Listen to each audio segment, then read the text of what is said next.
Hello and welcome on the front, where we discuss all things military history and I bring you to the sites today. My name is Matt, and on today's episode we're going to be visiting the 10 must-visit sites while you're here in the city of Munich. Now, I know what you're thinking, there is a lot of history here, and you would be correct. So like our Berlin video, I'm basing this on 3 criteria. The first, these sites must be of interest not only for history buffs, but also for those wanting to learn more about the Second World War. Secondly, they must be within walking distance or easily accessible, so that if you want to follow in my journey today, you're easily able to do so. And thirdly, they must tell the story of the rise and fall of the Third Reich. So, that being said, let's jump into our first site.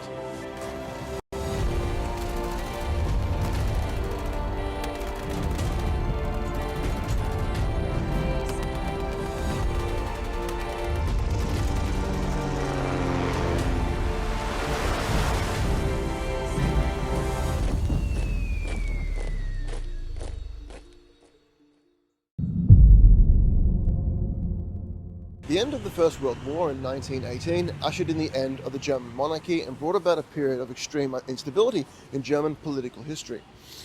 Both extreme groups on the left and the right clashed violently in the streets as Germany's post-war government, the Weimar Republic, struggled to maintain power. Coups and uprisings were commonplace, and at least 354 politicians had been murdered by 1922. It was in these tumultuous years that the Nazi Party was born. In the building behind me, what is nothing more than an electronics store today, was in 1919 the Sterneckerbräu brewery house. And it was here where the Deutsche Arbeitspartei, German Workers' Party, founded by Anton Drexler and the precursor to the Nazi Party, had its headquarters. On the 12th of September 1919, a young Adolf Hitler attended one of their weekly meetings. And it was during this meeting he got into a heated argument with one of the other 40 members in attendance that night.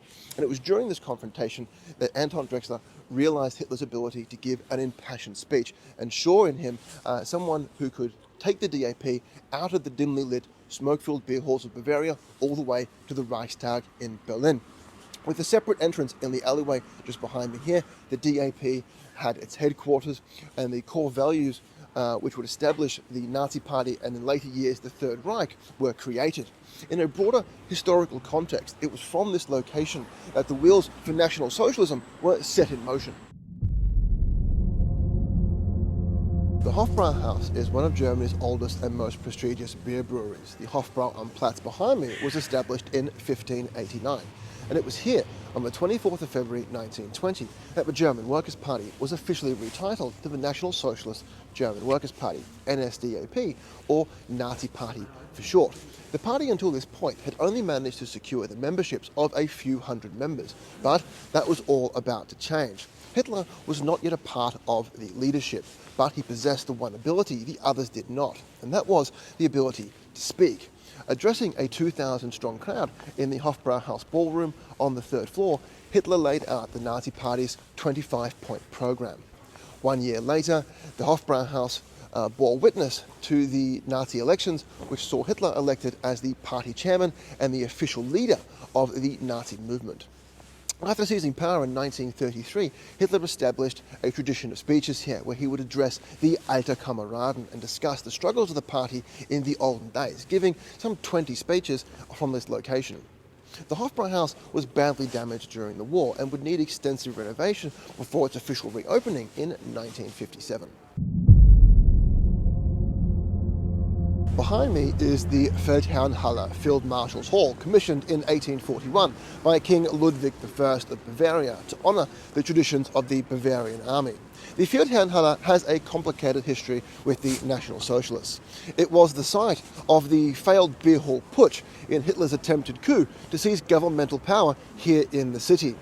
The National Socialists clashed violently in the streets with the Bavarian police force on the eastern side of the monument. In the brief shootout, 14 members of the Nazi Party were killed, along with 4 members of the Bavarian police force. 2 other National Socialists were killed elsewhere in the city, bringing the total to 16 dead. Hundreds were wounded, including Hermann Goering, who was shot in the leg. Adolf Hitler was arrested 2 days later, and although the putsch had been a complete failure, the subsequent trial brought Hitler national attention. Despite being charged with treason, he was only sentenced to 4 years in prison, of which he would only serve a period of 8 months behind bars. And it was during that 8 months that he would dictate his political manifesto, Mein Kampf, My Struggle. After being elected in 1933, Hitler turned the Feldherrnhalle into a national monument, and on the eastern side put a memorial to the 16 members who were killed during the failed Bierhof Putsch. The monument was under perpetual ceremonial guard, and it was expected that passers-by were to honour the site by giving the Hitler Gruß. It was also here that the famous photograph depicting Adolf Hitler listening intently to the declaration of war between Germany and Russia in 1914 is said to have been taken. This photograph, though, has been brought into question by modern historians who today believe the photograph to be fake.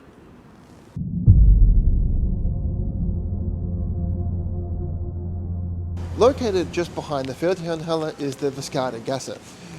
As we just spoke about, after the Nazis seized power in 1933, the Feldherrnhalle was turned into a national monument listing the names of the 16 members who were killed during the infamous Bierhof Putsch, and it was expected that passers-by would give the Hitler Gruß as a sign of respect. But not everybody supported Hitler or the Nazis, and as part of a passive resistance, members who did not want to give the satisfaction to the Nazis of the Hitler salute would cut down this back alleyway here.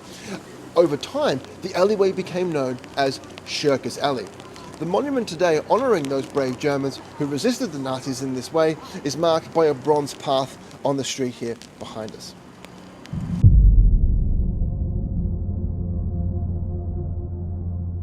In the centre of Munich is Platz der Opfer des Nationalsozialismus, a place dedicated to the victims of National Socialism. The black sandstone monument and sculpture is designed by sculptor Andreas Schobeck. This striking place of remembrance depicts an eternal flame surrounded in a cage, showcasing the eternal human spirit. The location for this monument is said to have been chosen because of its proximity to the Gestapo headquarters, the German secret police responsible for the interrogation, torture and murder of thousands of innocent people. The Gestapo headquarters itself was torn down in 1950.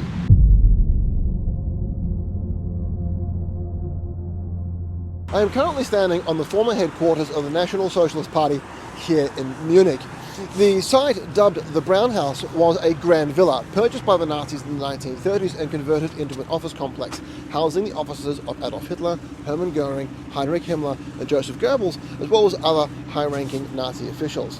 The building was dubbed the Delusion of Grandeur Palace by the free media, and after the National Socialists seized power in 1933, a series of central and subsidiary party offices sprung up around the area, and the headquarters shifted to the Führerbau just next door.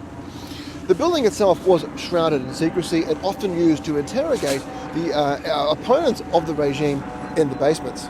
Destroyed in 1943 during an Allied bombing raid, the site today houses the Documentation Centre, covering the history of the National Socialists, and it is a great place to learn more of the crimes of the Nazis here in the city.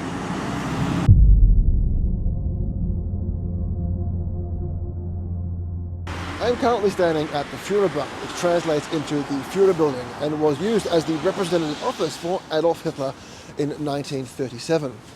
The building itself has historical significance, and it was here in 1938 where Neville Chamberlain, the then British Prime Minister, signed the infamous Munich Agreement. Heralded as the peace of treaty to prevent war in Europe, the treaty allowed Germany to secede the territories of the Sudetenland in Czechoslovakia. Hitler stated that it would be his final territorial claim on the continent. 1 year later, though, the German army would invade Poland and the Second World War would begin. Just down the road is an architecturally similar building known as the Verwaltungsbau and was the administrative offices for the Nazi Party here in Munich. After the war, the buildings were occupied by the US forces and were a collection point for all of the stolen and looted art by the Nazis during the Second World War. Today, the building houses the University for Music.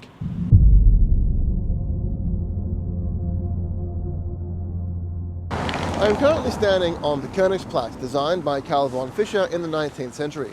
Crown Prince Ludwig wished to design a space that would incorporate the elements of the Catholic Church, cultural life, as well as the traditions of the Bavarian military. It is no wonder then that this space was used so heavily by the Nazis. Adolf Hitler in 1935 had the entire square paved in granite to hold mass rallies as well as military parades.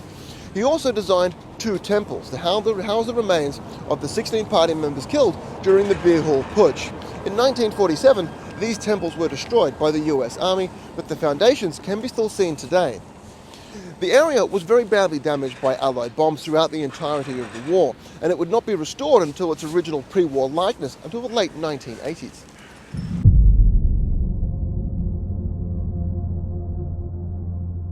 The Königsplatz was also the scene for the burning of the books. Contrary to popular belief, the burning of the books was not a centralized event, although we are probably most likely familiar with the events that occurred in Berlin.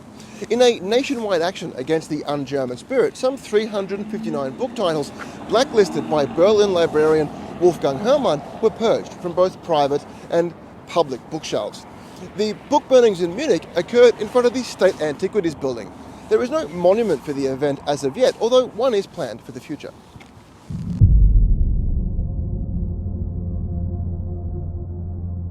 It can be difficult to comprehend in words the crimes of a Nazi party. Some places just need to be seen in person to fully understand the scale and magnitude of these atrocities. This brings us to Dachau concentration camp. Established on the 22nd of March 1933, Dachau was the very first concentration camp to be built.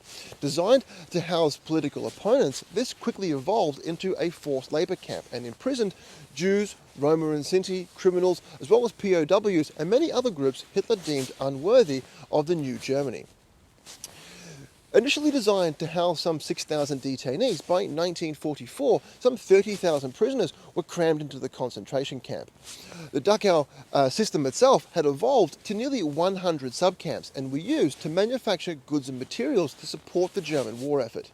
Prisoners lived in constant fear of brutal treatment, as well as the fear of being executed at any time, and thousands were killed or perished from disease, malnutrition, overlabour and execution.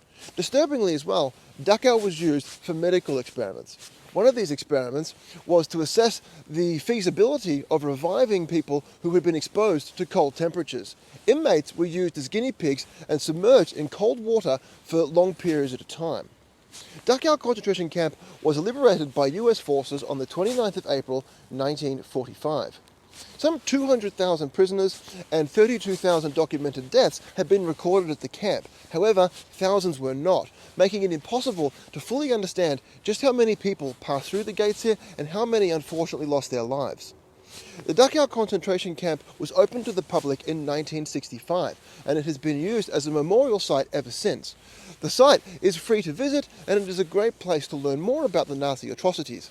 And it is a place where thousands of people come every single year to remember the victims of the Holocaust.